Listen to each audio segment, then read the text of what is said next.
Okay, well, this has been, I guess, every week anymore seems to be an important and a big news week. There's been a lot of things going on globally, of course, domestically. There's a lot in the news, but, yesterday, I don't think it was even mentioned on the newscast that I listened to, that yesterday was the day for Britain to leave the European Union. And, they don't have any trade agreements in place yet. I understand they've got a year of transition that they have to work with the European Union to come up with those. And what doesn't happen or what happens or doesn't happen by next December 31st, no one knows exactly what will happen. But, that's a significant thing, as we've talked about in the past, to have them leave the European Union. And, of course, the other thing that has dominated the news, on a global basis here in the past week is this coronavirus. And the coronavirus, there's been a lot of alarms sounded about it. You've probably heard a lot about it. You've read about the people who are now quarantined in Riverside, California for 14 days and how they, they grounded kind of a cruise ship as they watched one person who they suspected had the virus. And there seems to be a worldwide concern about this virus. In fact, there's been a global health emergency called on it. I heard last night that the United States is now limiting people coming from China to just 7 airports they can fly into, amidst other rumors that we would suspend all flights from China in the meantime. So we've got the world would say there's a crisis on hand, and as you watch the numbers of what's going on over there with the coronavirus, it does seem to be multiplying quite quickly. Of course, China is a very populous country. They've got 1 billion people over there, and as it moves through that population and spreads through the world, as people get on planes and go back home, and as they've learned that it can be transmitted from human to human, they know that they have potentially a huge health problem on hands.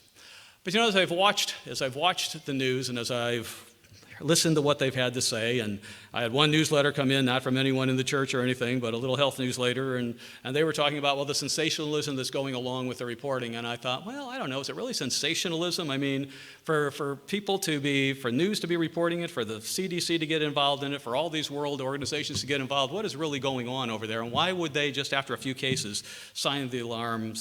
So I went and did some research on the coronavirus and what's going on over there, because I really didn't understand how these things happen. And every year or two, it seems that we come up with a new disease, right? Something happens, it hits the world by storm, the news covers it, the Centers for Disease Control get involved, we're warned about how to be on the lookout that all of these things could happen. So I thought I'd go back and see, what is it about this coronavirus where did it come from, how did it start, and what really is the danger in it, or the potential danger to humans. So I've got a few articles I want to read some excerpts from as we begin here today.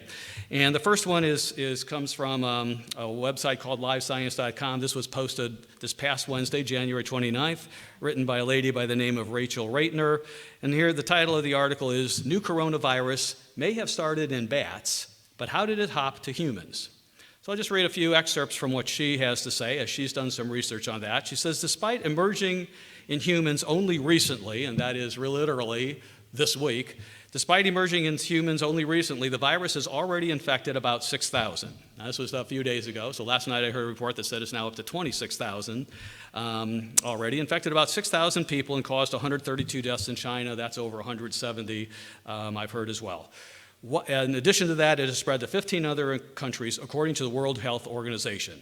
Most of the initial cases occurred in people who worked at or visited the Huanan seafood market in Wuhan, China, where a variety of wild animals were sold.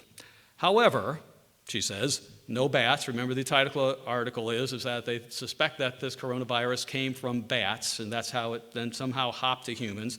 However, no bats were sold at the Huanan seafood market, which suggests that another yet-to-be-identified animal acted as a stepping stone of sorts to transmit the virus to humans. And then Mr. Guizhan Wu of the Chinese Center for Disease Control says it seems likely that another animal host is acting as an intermediate host between bats and humans. She goes on to say a previous study suggested snakes, which were sold at the Huanan seafood market, as a possible source of the virus. However, some experts have criticized the study, saying it's unclear if coronaviruses can infect snakes. A later study than this shows that it is likely a snake is where the virus emanated from. Overall, and I found this part to be interesting in her conclusion, overall, the outbreak of coronavirus again highlights the hidden virus reservoir in wild animals and their potential to occasionally spill over to the human population. The hidden virus reservoir in wild animals. So when we read about these things or hear about these things, the people who are into studying these diseases and where they come from, they know and they recognize there are viruses in these animals that have not hopped over into humans. When they do, it's anyone's guess as to what the effect is going to be. The coronavirus they knew of, it hadn't hopped to humans before, and now there we have is what happens. They didn't know it could be transmitted from human to human. We've since learned that, even within a case in the United States. But we have this issue where there's something that's happened, this virus that's out there, it's been contained in animals. When it hops to humans, what happens? What happens? And so you get the entire world involved in it as to how do we contain this and stop it, because there is no known cure, no vaccination, no medicine that can deal with this coronavirus right now. And if it's not controlled, they know it can get out of hand very quickly, as they're finding out in China.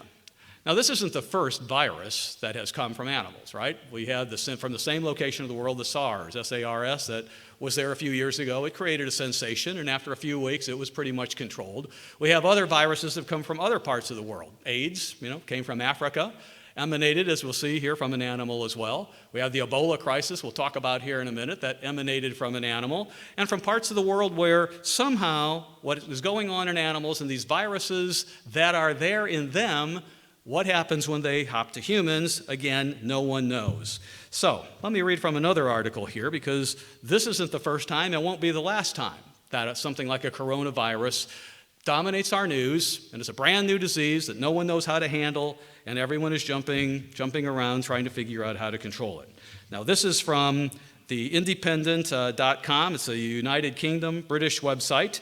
They posted an article. This was back 7 years ago, because as I read about something that was going on with animals jumping to humans, I went back to study to see what is it, some of these other diseases, what was causing them. This article came from the Food and Agricultural Organization of the United Nations, first posted in Rome in July of 2014, and they talked about the Ebola crisis. Let me read excerpts of that. It says, in Africa, wild animals, including fruit bats, and fruit bats seem to be one of those hosts that a lot of these things come from, okay? That was even why they suspected in China that it came from a fruit bat. In Africa, wild animals, including fruit bats, are hunted for food and are referred to as bushmeat. In equatorial Africa, human consumption of bushmeat has been linked to animal-to-human transmission of diseases, including Ebola. And as they look at what went on at the Huanan's seafood market, someone ate something of a meat there that took the virus that was dormant in that animal and put it in their body, and then it's been transmitted to others as we see the numbers increasing.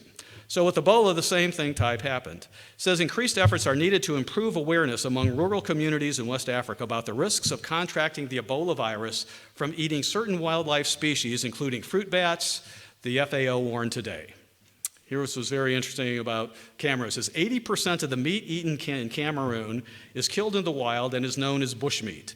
The nation's favored dishes are gorilla, chimpanzee, or monkey because of their succulent and tender flesh. Isn't that interesting?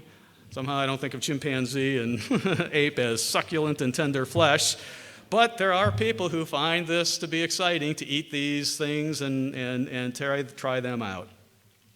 80%, they said, of this is happening. The nation's, according to one estimate, up to 3,000 gorillas are slaughtered in southern Cameroon every year to supply an illicit but pervasive commercial demand for ape meat.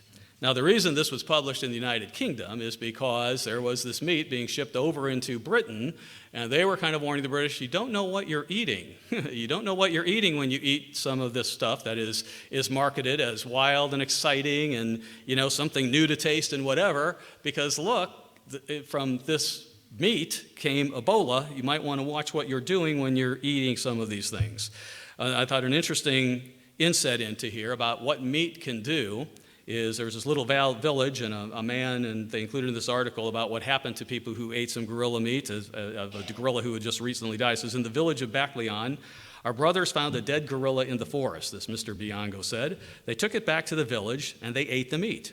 Almost immediately, everyone died, 25 men, women, and children. The only person who didn't was a woman who didn't eat the meat. But somehow even that didn't curb their appetite for it. The article goes on to say, 3/4 of all new human viruses are known to come from animals. And some scientists believe humans are particularly susceptible to those carried by apes. The human immunodeficiency virus, HIV, we've all heard of that, is now widely believed to have originated in chimps. Apes are known to host other potentially deadly viruses, such as Ebola, anthrax, yellow fever, and other potential viruses yet to be discovered. So, you get the picture that something, when we hear these stories and we've got a case of this, an unknown case, and all of a sudden, it seems like the news may be sensationalizing it. It's something new, and no one knows what's going to happen with it. And often, 3/4 of the time, it's coming from a human, a transmission from an animal to a human, often by inappropriate interaction, often by eating that animal, okay? So we all listen to these things. We all see the things that are going on in the world. Now, another article entitled 10 Deadly Diseases That Hopped Across Species, written back in 2011 by Mr. Robert Ray Britt, and he listed and he went through some of the history of which I've just told you, but he hits the big one that supersedes all the others. He says, nothing beats the 14th century Black Death, also known as the bubonic plague, for sheer global impact of a single disease outbreak and bringing civilization to its knees. It is the epitome of plague.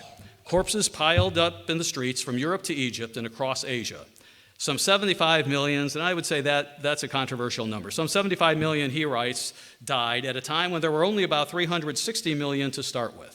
Death came in a matter of days, and it was excruciatingly painful. Whether it was 75 million or 25 million, it was a lot of people back in the 13th or 14th century. Plague is a bacterial disease carried by the Yersinia pestis. It's carried by rodents and even stray cats, but becomes most deadly to us when transmitted between people, as became the case in the 1300s.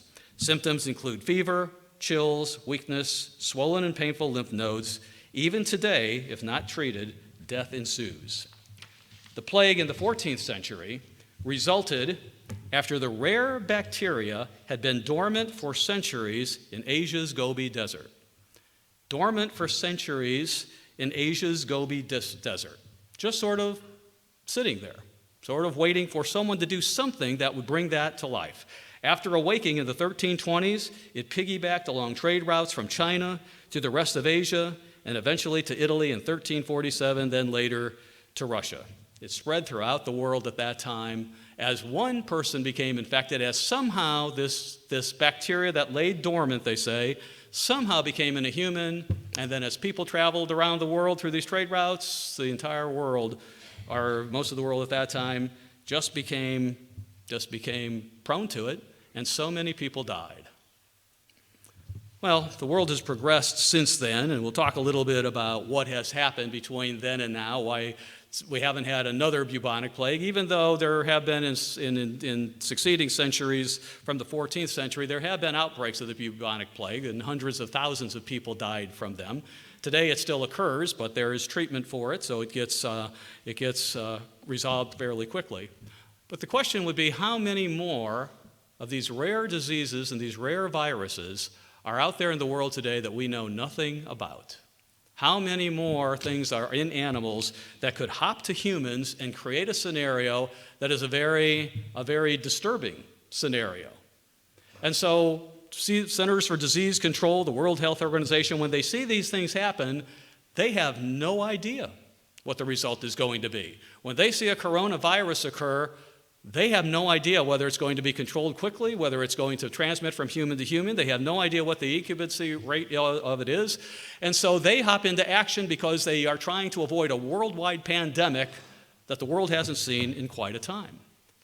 You know, the Ebola virus made all sorts of news. Only 11,000 people died in the year that it was first discovered, and then there was a vaccine for it, and it was somewhat resolved. But no one knows exactly what is going to be. And so they may lose sleep over these things when they see a coronavirus occur that they've never seen in a human before. Well, we live in a dangerous time. You know, we talk about the things that go on in the world. We know that we live in a world where war can break out at any time, right? I mean, it's just a matter of time until someone is going to start a war somewhere. We live in a world that, you know, we're in a nuclear age where our society and our civilization as we know it could be wiped out literally overnight. All it takes is one electronic magnetic pulse to be an EMP to be discharged, and life as we know it is totally over. We know that, you know, as a result of that, famine can occur. And then we see these things with these epidemics and diseases that can literally occur every night. We have no idea where they're coming from. So one day there's nothing there, the next day you got a coronavirus or whatever comes next, and what is the result of it going to be? It's a dangerous world in many ways, and Christ addressed that. Let's go back to Matthew 24. Matthew 24 is he explains to his disciples, you know, the things that are going to occur at the end of the age as they ask the question. He gives them, you know, four things that are going to happen before the tribulation, and things get, you know, very bad in a tribulation that supersedes anything that's ever happened on earth before. In chapter 24 of Matthew, and in verse 5, you know, verse 4, he says, "Take heed that no one deceive you." Know what's going on, is what he's saying. "For many will come in my name," verse 5, saying, "I'm the Christ," and they'll deceive many. There will be false religion. There will be people using my name, but they'll be saying things different than what Christ says. They'll be teaching things different than what his word says, even though you're using his name. "And you will hear of wars and rumors of wars. See that you're not troubled, for all these things must come to pass, but the end is not yet." And so we see, you know, down through history, we've had wars, we've had rumors of wars, and today we have wars, we have rumors of wars, we have things going on, and they will continue until the return of Jesus Christ. "Nation will rise against nation, kingdom against kingdom, and there will be famines." You know, some would say, how in America would you ever have a famine? And again, we look at the EMP. The scientists will tell you if an EMP was struck, literally America could be thrown into a famine state within 3 to 7 days, something we could never expect. The food sources and the food routes would be totally dried up, and we would become a country that no one of us could even imagine, literally in 3 to 7 days. Civilization or society as we know it would end. So let me see, where were we? "For nation will rise against nation. There will be famines." Notice there will be pestilences. There will be disease outbreaks and earthquakes in various places.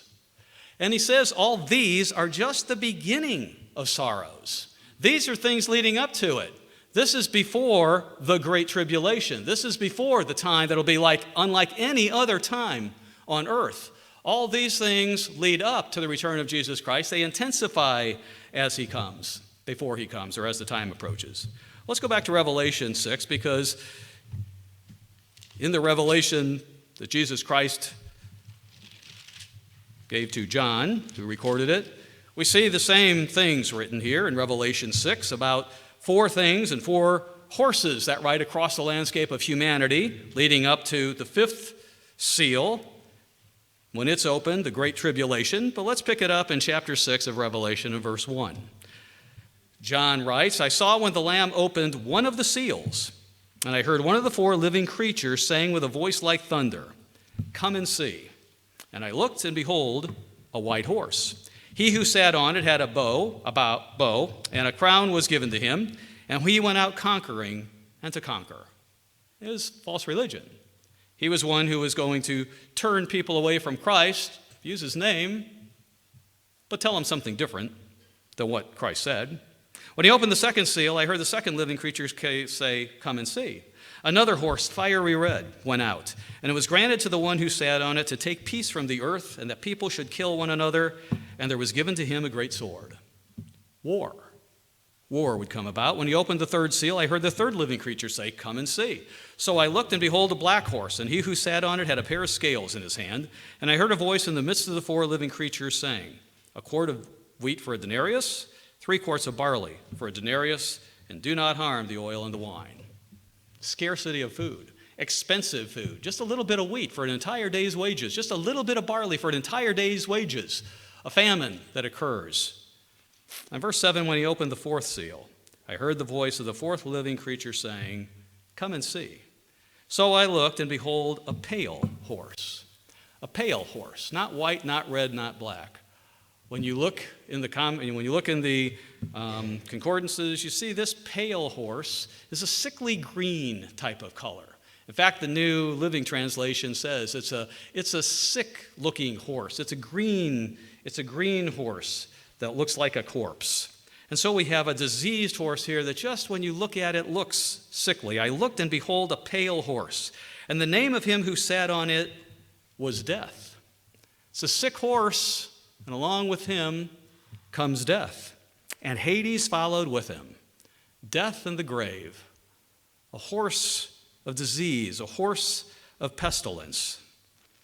And power was given to them, these four horses, over a fourth of the earth, to kill with sword, with hunger, with death.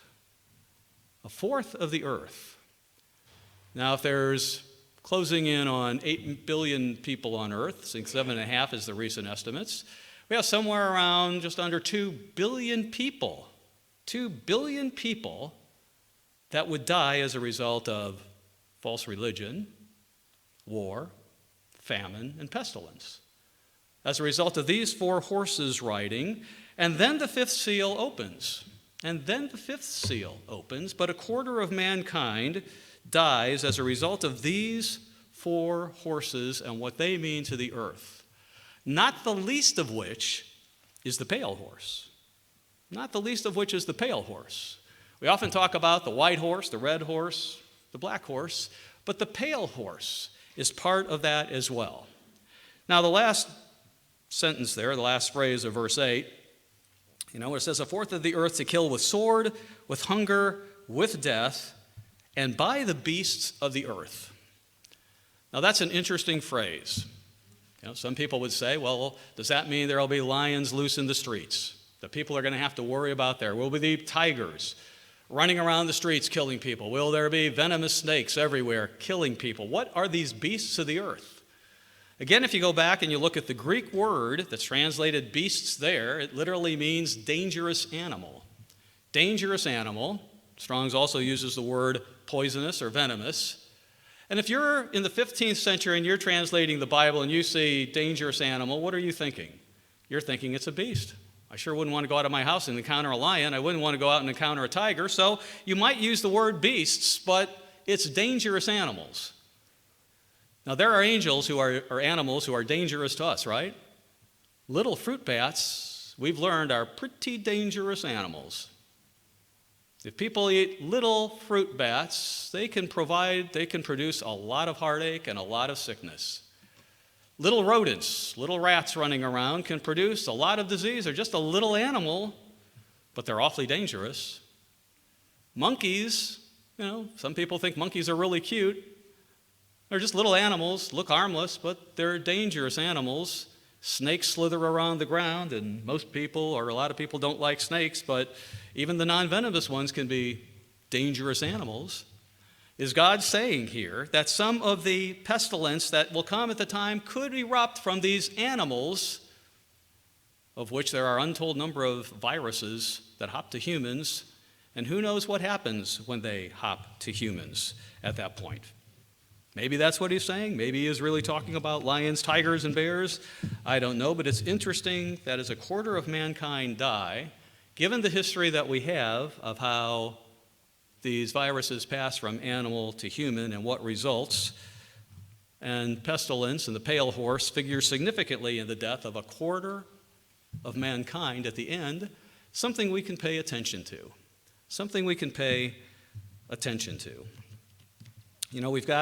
We've got the coronavirus, which is the latest one in the series that, in our lifetimes we've seen happen.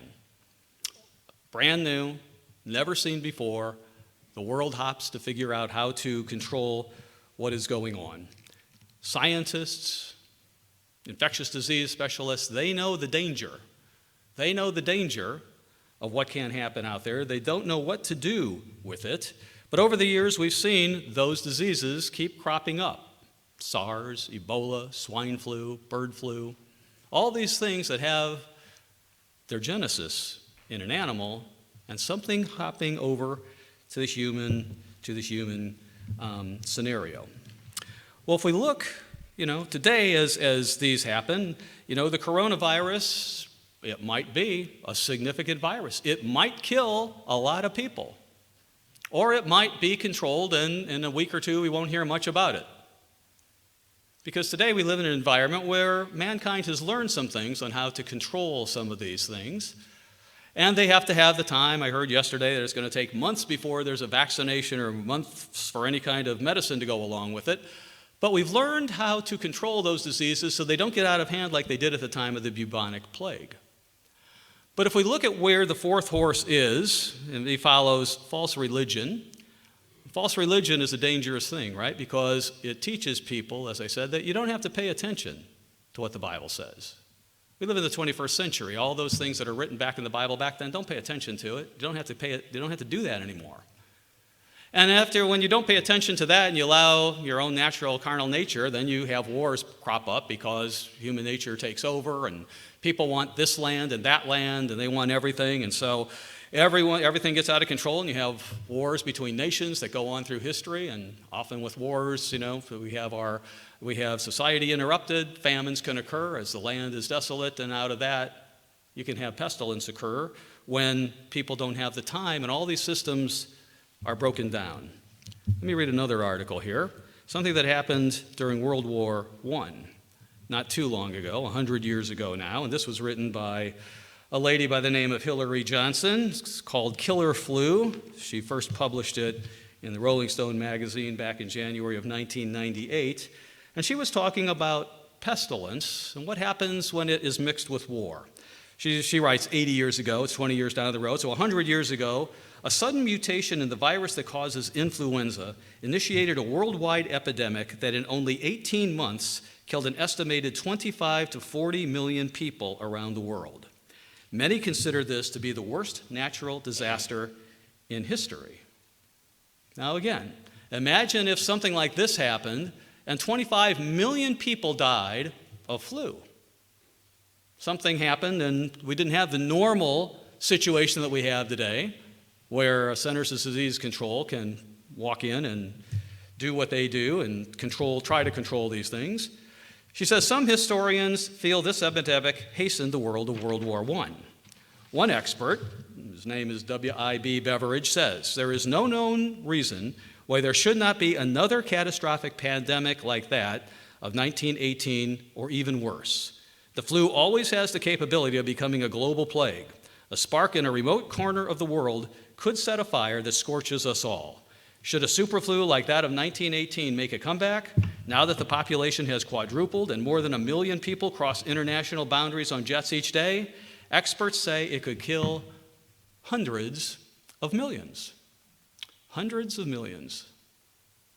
Even with all the advanced health care that we have, everything that we have, it could happen.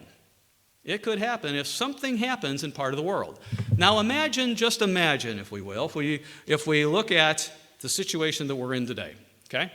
If the United States, Britain, Australia, the English-speaking nations that lead the world in military might and economic might, even in healthcare, if you will, just imagine if a scenario developed that a war broke out, or that we had let's say an EMP drop on us. And what the scientists document, and the government is well aware of, would happen, all the transportation is gone, all the refrigeration is gone, all the computerization is gone. We become a third world country overnight. No communication, nowhere to do anything, life frozen. Suppose that in that scenario, there's biologic warfare, and an unknown virus is introduced, or something else happens that begins, and we don't have all the disease and all the health care control that we have today. It's just not there at all. Imagine what happens if there's war going on around at that time. What happens to society at that point? You have a disaster unlike anything the world has ever seen before. And the thing is, it can happen, as the Bible says, suddenly. It's not going to take years to have happen. It can happen suddenly. Literally, it could happen within a week. Now imagine if that was to happen to the United States or Britain or Israel.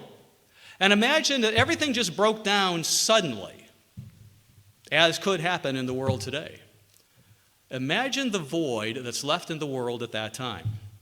The economic system, gone. The military system, gone. The healthcare system, gone.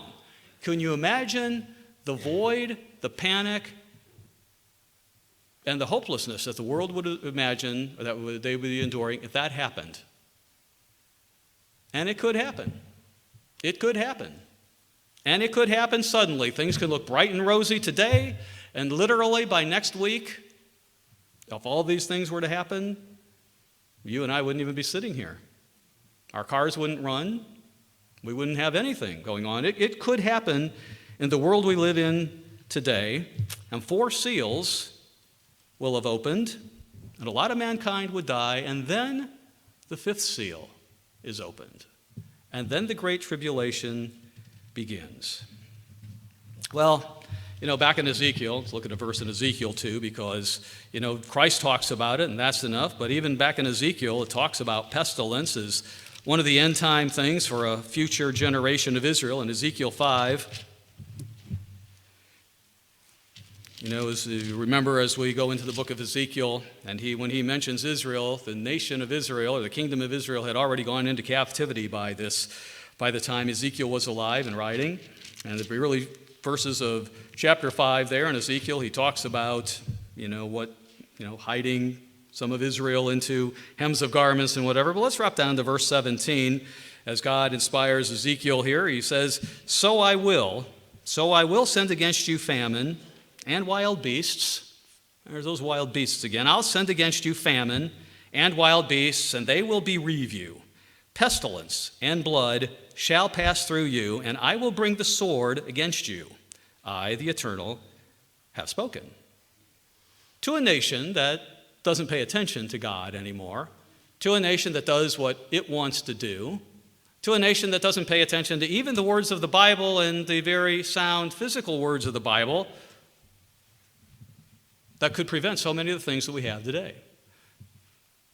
So if we look at the coronavirus, if we look at AIDS, if we look at Ebola, if we look at some of the diseases that are plaguing the world or have plagued the world, and, I'm not here to say the coronavirus is the virus that's going to end all viruses, but there will be a virus that occurs and something that will happen that is going to knock out a good number of humanity. But as these things happen, what should they be telling us? They should be showing us what the possibilities are, where these things come from. And God says, sends these little warnings to us. This is what could happen.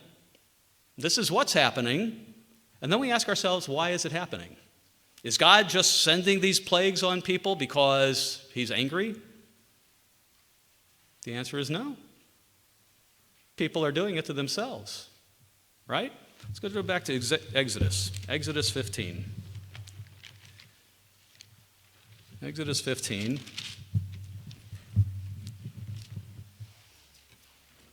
As God is bringing Israel out of Egypt, and Egypt was a society that was known for eating anything that moved, and they had a lot of diseases. We've talked in a home Bible study a few years ago about how their cancers were rampant, inflammation was rampant, all the things that we have today, they were rampant in Egypt. Back then, we're experiencing the same type diseases today. As God brings Israel out of Egypt, he says to them in verse 26, he says, If you diligently heed the voice of the Lord your God, and do what is right in his sight, if you give ear to his commandments and keep all his statutes, I will put none of the diseases on you which I have brought on the Egyptians, for I am the Lord who heals you. If you do what I say, if you follow what is in my word, if you follow what I teach you, none of these things that you experienced in Egypt will happen to you. So if people weren't eating fruit bats, if people weren't eating snakes, if people weren't eating ape meat and bush meat as they call it, would any of these diseases have occurred? And why do people eat those things? Because they disregard what the Creator said to do in his very word. If they would just listen to what God said, none of these things would happen. Let's go to Leviticus. Leviticus 11, a chapter you're all very familiar with.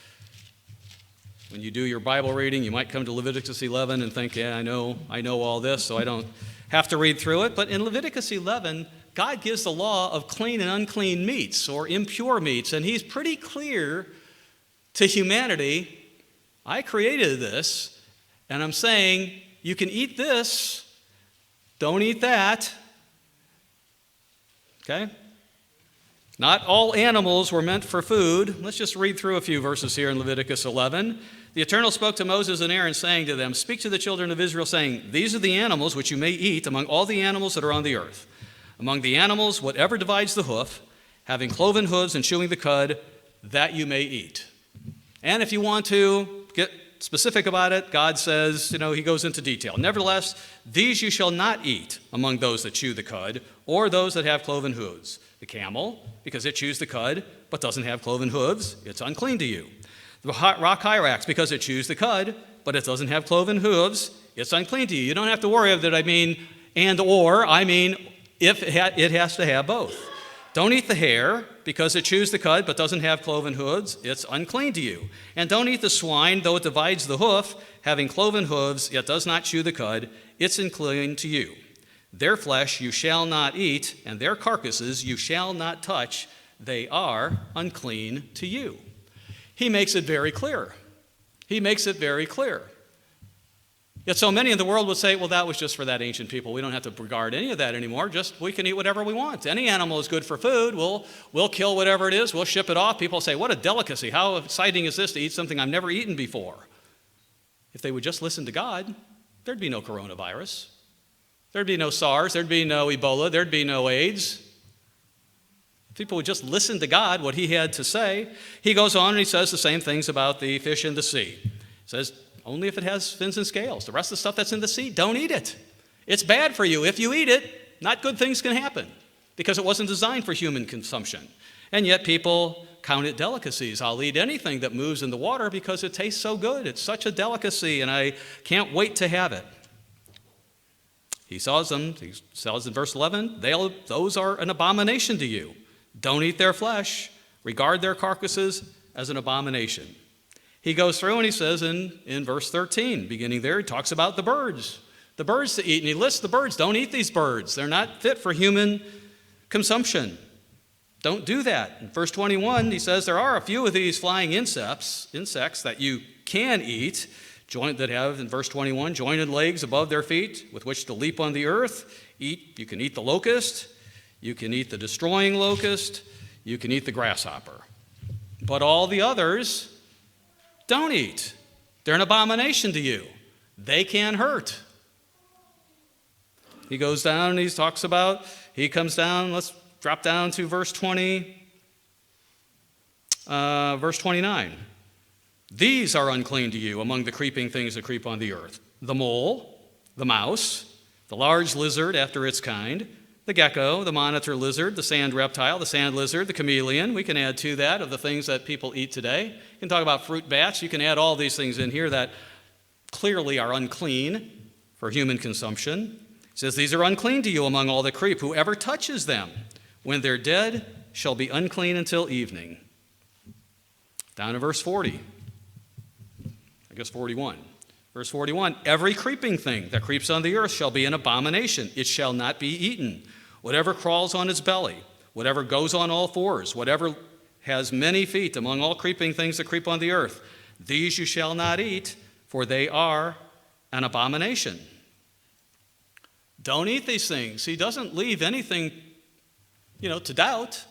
It's okay to eat these. It's not okay to eat these other animals. So if you eat these other animals, you're pretty much rolling the dice. You eat a fruit bat? Who knows what'll happen? You eat a snake? Who knows what'll happen? You eat a gorilla? Who knows what'll happen? You have no idea what's lurking in those meats.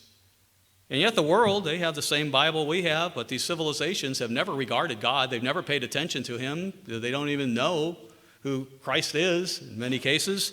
But God gave his instructions to humanity. If they would just have listened If they would just have listened, none of these things that we have today, and same thing applies to us in this country. If we would just listen to God, if we would just obey his statutes and apply the principles into how we live, none of these things that befall us would. If you read through chapter 11, I might encourage you to read through chapter 11. You'll see he'll even talk about the vessels that these foods come into. If you have an unclean animal in this vessel, he says just throw it out. Don't let it contaminate it. Just don't have anything that's there that could create the problem that you don't want to have of this thing lingering in what your vessel is. So we have a law of unclean and clean meats. We're not regarding it in China, not regarding it in Africa, not regarding it in America, not regarding it in Britain, and so these things pop up. And so the scramble is on to control it by any ways possible. And there are ways to control it that are also in the Bible, and mankind has learned some of that. Let's look at a few of them. And you could take the time to read through Leviticus 12, 13, 14, 15, see what God says in detail about these things, including mildew and mold and the things that are even among us, that we deal with today, and how he dealt with it back then, because he was explicit in teaching Israel how to deal with these health issues, these physical things, because the Bible, while it shows us the spiritual aspects of life, he teaches us how to live physically as well, and much of that is contained back there in the Old Testament. But let's look at Exodus here. Go back to the book of Exodus in Exodus 30.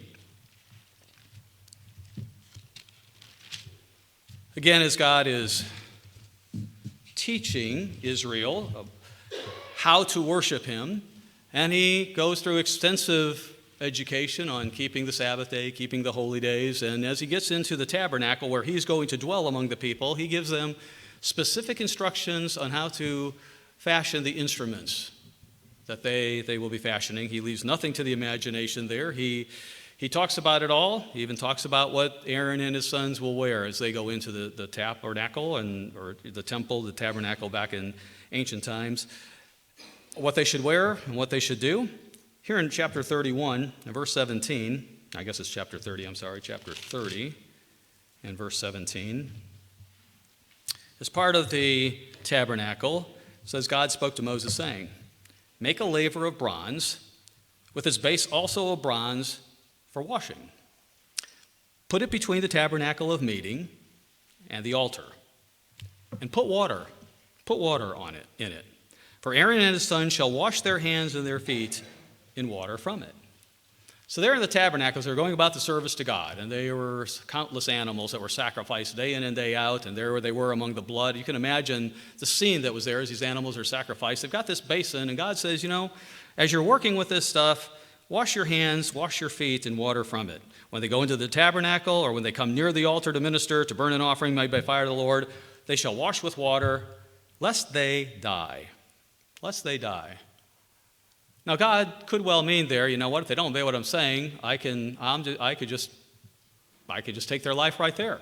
Like the young man who offered profane fire, right? He just died when he offered profane fire. God could mean that, or he might be saying, it is a health standard for you to wash because you have no idea what you're going to pick up from this. You may die if you don't follow what I'm saying. If you're not meticulous about what you're cleaning and washing your hands and washing your feet as you deal with all the stuff you're going to deal with every day, it could well be your death. He might mean the first, he might mean the second. In verse 21, he repeats it again, so they shall wash their hands and their feet, lest they die. And it shall be a statute forever to them, to him and his descendants throughout their generations. And so you see God, he talks about the water of purification in Numbers. And if someone is unclean, there was a mixture that they went through and a process they went through for the water of purification so they would be clean. Some of the people on the internet say when you look at what God instructed the Israelites to do for this water purification, it's tantamount to what we do to create lye today. And lye, we know, is a very good cleaning agent. Did God give the recipe for lye? He talks about lye and soap in Jeremiah 2. Job talks about it. Did God give the cleaning agents back then? May well have. He didn't leave anything to chance. He told man what to do. But here we see a significant cleanse, washing your hands, washing your feet, being clean. Now the Jews know the Bible, right? The Jews took this to heart. You remember in Matthew 15 when they took Christ to task because he didn't wash the way they wanted him to wash. He washed his hands before he ate, but he didn't wash all the way up to his elbows, and they had a way of taking things and making it even a little more because they were meticulous about washing. They were clean. They listened to these things that God said, and they applied them into their lives. Sometimes they took them too far, but the concept is there. They listened to what God said, and they built them into their lives. Now, there's another thing back here in Numbers 5. Among the many things, I'm just going to highlight a few here to tie into some of the articles that I read before. In Numbers 5, we see another thing that God commanded, I guess, if we could use that word, Israel to do when they had someone who had a sickness, a serious sickness, or even something that we might consider not so serious a sickness.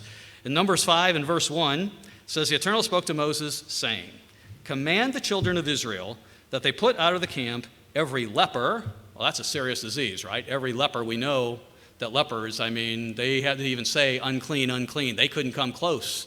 They couldn't come close to anyone.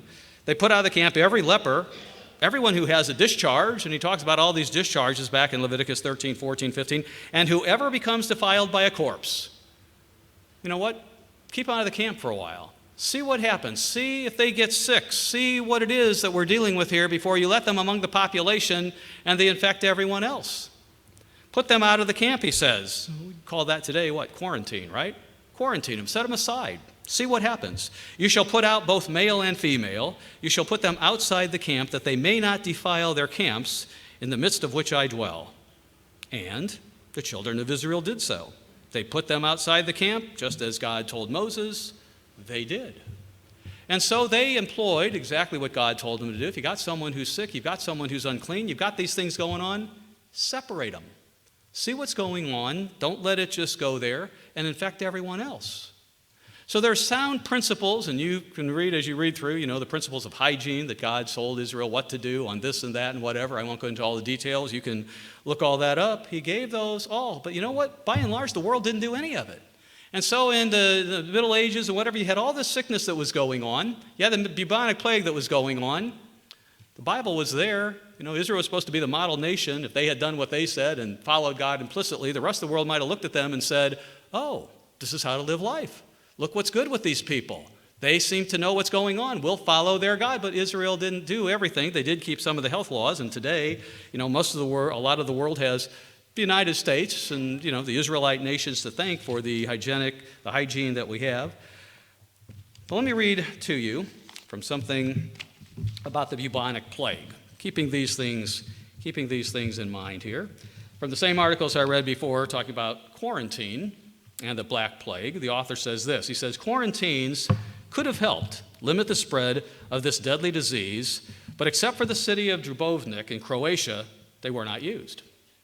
So back in the Black Plague, when 25, 50, 75 million people died, if someone had been paying attention to quarantine and setting this aside, a lot of those lives could have been spared, but they didn't do it. But this one city in Croatia, however, they knew about it.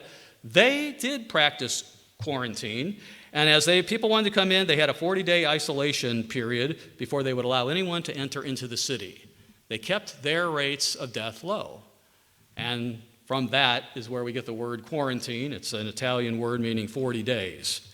So someone practiced it. If someone in that city said, let's do this. I saw somewhere along the line these people that would quarantine people when they were sick. Before we let people come to our midst, let's see if they have this disease so that we're not infecting our entire population. Good for them that they did that. Another group that didn't experience, in most cases, the high death rates that other people did were the Jews. It says this. It says Jewish populations, meanwhile, were frequently targeted as scapegoats during the time of the bubonic plague. It's interesting that he leads with that. In some places, they were accused of poisoning the water because their mortality rates were often significantly lower. We go into these communities, these people aren't dying in the same numbers and the same percentages we are.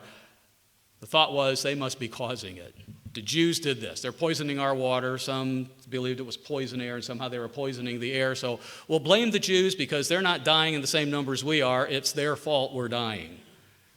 No, that wasn't the reason why. As he goes on to say here, their mortality rates were often significantly lower, something historians have since attributed to better hygiene. Better hygiene. They were following some of the principles that God had put in the Bible. I'll wash my hands. I'll wash my feet. I'll quarantine. If we see someone doing this, I'll put into practice some of the things that we know as we do the Bible, as we know the Bible, and they did it, and still enough of them died, but not to the same extent. You know, there's a lesson for us in there.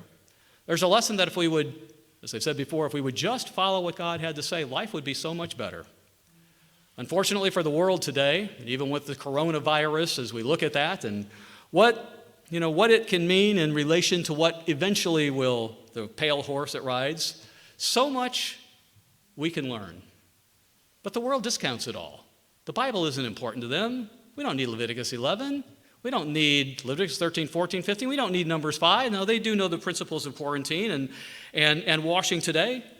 Those of you who are in healthcare, you know that every time you see a patient, you're supposed to wash your hands. You go to the dentist, they should be washing their hands every time they see you. Those things are implemented here in this country. We have quarantine. That's why you see the people in Riverside that are there for 14 days now. That's why you had the cruise ship that had been detained until they could see what was going on. That's why you have the whole city of Wuhan that's sitting there basically with nothing going on in it as they keep the people at bay to see what's going on. Today we know some of those things. They're in the Bible. If people had always followed them. But sometime, in the future, there may be a virus that gets out of hand because systems have been broken down and things aren't the way they are today, and people will be scrambling. But as the world doesn't know these things, you and I need to know these things. Because it'll be you and I who are in the millennium are teaching people of these things, not only the spiritual things of life, but the physical things of life. There'll still be wild animals in the kingdom. They may still have those viruses, and they still will not be able to be eaten, even though God may take the violent nature out of them. People will still be eating, if they eat meat at all, clean animals, not any animal that's on earth. We'll be teaching about quarantine and washing and those things because people will get sick. But as people practice the way of God, diseases will disappear. Just like they would have disappeared for Egypt. Just like they would have disappeared for us. Today, in the United States and all the countries of the world, we have our gods, right? We have our gods of military. We have our gods of economy. We have our gods of health care. One of the lessons of the Passover season that we enter into is that God exacted judgment on all of those gods so that Pharaoh and the children of Israel would know he is God. One day, the world will know God is God. Not the military, not the economy, not the healthcare system. It's him who heals. It's him who protects. It's him who will lead us through the times of life. The Bible is truth. The Bible gives us the answers that we need to the physical parts of life as well as the spiritual aspects of life. The world would do well to learn it. We would do well to learn it. And as things happen, and whenever the fourth horse, this pale horse, and whatever virus or wherever it comes from, in the future comes, that in combination with the other four brings havoc on a world and destroys civilization as we know it today, we could find ourselves in the midst of it and wonder what is going on. But there's a very reassuring psalm back in Psalm 91. Many of you know Psalm 91. I've heard many people say when they're down, they turn to Psalm 91. But in light of everything we've talked today, in light of a coronavirus that, may be going nowhere, in light of what could happen in the future, in light of a fourth horse, a pale horse, and what could happen down the road, let's read through Psalm 91 and see what God says to those who follow him. Psalm 91, verse 1. He who dwells in the secret place of the Most High, he who knows God intimately, he who knows his word, he who understands his word, he who follows him implicitly, he who dwells in the secret place of the Most High shall abide under the shadow of the Almighty. I will say of the Lord, he is my refuge and my fortress. He is my God, in him I will trust. Surely he shall deliver you from the snare of the fowler, the traps that may be set up for you as people set out to do that. Surely he shall deliver you from the snare of the fowler and from the perilous pestilence, the things that could befall the earth. He shall cover you with his feathers, and under his wings you shall take refuge. His truth, his word, the word that we learn, the word that we apply, the word that we're supposed to be living by every single word of as we delve into it and understand it and, importantly, apply it into our lives. His truth shall be your shield and buckler. You shall not be afraid of the terror by night, nor of the arrow that flies by day, nor shall you be afraid of the pestilence that walks in darkness, nor of the destruction that lays waste at noonday. 1,000 may fall at your side, whether it's by warfare, whether it's by famine, whether it's by pestilence, as these diseases crop up, and 1,000 may die, 10,000 at your right side, but it shall not come near you. Only with your eyes shall you look and see the reward of the wicked. Those who don't pay attention to God, those who choose to look the other way and do what's right in their own eyes and what they, want to do as opposed to what they should do. Because you have made the Lord, who is my refuge, even the Most High, your dwelling place, no evil will befall you, nor shall any plague come near your dwelling. For he shall give his angels charge over you to keep you in all your ways.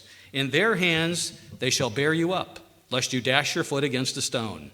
You shall tread upon the lion and the cobra, the young lion and the serpent you shall trample underfoot. They won't harm you. Because he has set his love upon me, therefore, this is God speaking, because he has set his love upon me, I could say, because you have set his love upon God, therefore, God will deliver him. I will set him on high because he has known my name. He shall call on me, and I will answer him. I will be with him in trouble. I will deliver him and honor him. With long life I will satisfy him and show him my salvation. So as we see events around the world and as we see more viruses come about, remember that pale horse. Importantly, remember God, and through our lives, we need to be learning to trust and rely on him implicitly.